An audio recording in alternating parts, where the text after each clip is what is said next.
Você já reclamou de pegar ônibus lotado em dias de chuva para ir trabalhar, aguentar pessoas mandando em você para receber um salário mínimo no fim do mês? Depois desse vídeo, você vai agradecer por ser nascido no Brasil e trabalhar como CLT. Hoje você vai entender como a rotina de trabalho na China pode ser brutal. Ah, eu já ia me esquecendo. Já deixou o likezinho na moral? Muita gente olha para a China e enxerga prédios futuristas, tecnologia de ponta, carros elétricos e fábricas gigantes que abastecem o mundo inteiro, mas quase ninguém para pensar em como é a rotina de quem faz tudo isso acontecer, né? Por trás do crescimento impressionante, existe uma cultura de trabalho intensa, disciplinada e, em muitos casos, extremamente exigente.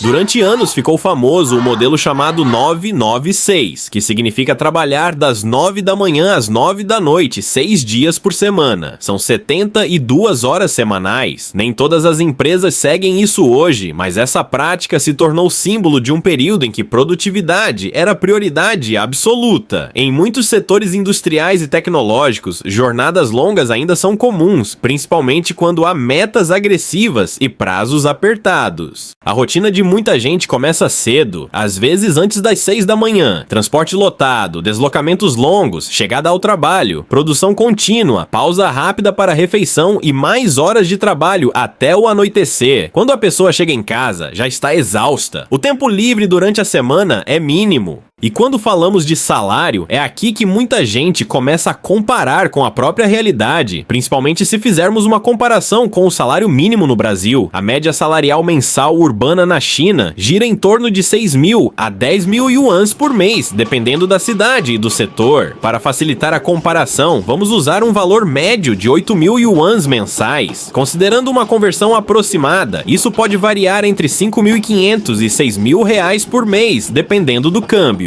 Mas atenção, isso é média urbana. Em regiões menos desenvolvidas ou em trabalhos industriais menos qualificados, salários podem ficar na faixa de 3.000 a 5.000 yuans mensais, o que daria algo em torno de 2.000 a 3.500 reais aproximadamente. E nas grandes cidades, o custo de vida, especialmente aluguel, pode consumir uma parte significativa dessa renda.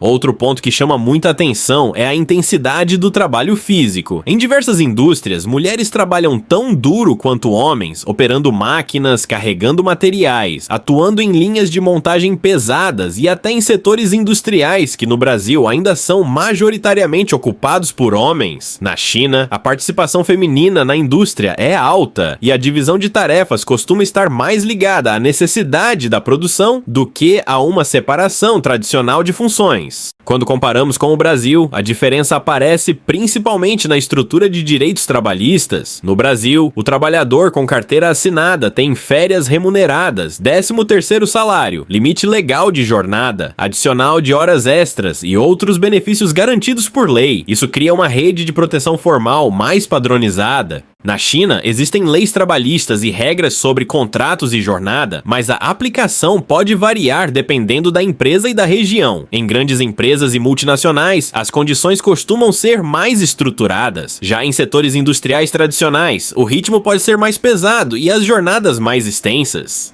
É importante também entender o contexto histórico. Nas últimas décadas, a China tirou centenas de milhões de pessoas da pobreza e criou uma enorme quantidade de empregos. Para muitas famílias, trabalhar muitas horas significou melhorar de vida, sair do campo, ter acesso à educação melhor e conquistar estabilidade financeira. Mas isso não muda o fato de que a rotina pode ser desgastante. Trabalhar 10, 11 ou 12 horas por dia, 6 dias por semana, exige muito do corpo e da mente. E é por isso que, nos últimos anos, começou a crescer dentro do próprio país um debate maior sobre equilíbrio entre vida pessoal e trabalho, principalmente entre os mais jovens. No final, quando você compara jornadas longas, salários que precisam cobrir custos altos nas grandes cidades e a pressão constante por desempenho, muita gente começa a olhar para a própria realidade de outra forma. O sistema brasileiro tem seus problemas, claro, mas quando se fala em direitos garantidos, descanso obrigatório e benefícios como 13º, muita gente passa a valorizar o que antes parecia apenas normal. E vale lembrar uma coisa importante: todo trabalho honesto é digno e merece respeito, independentemente do país, da profissão ou do salário. No fim das contas, todo mundo está lutando para construir uma vida melhor para si e para a família.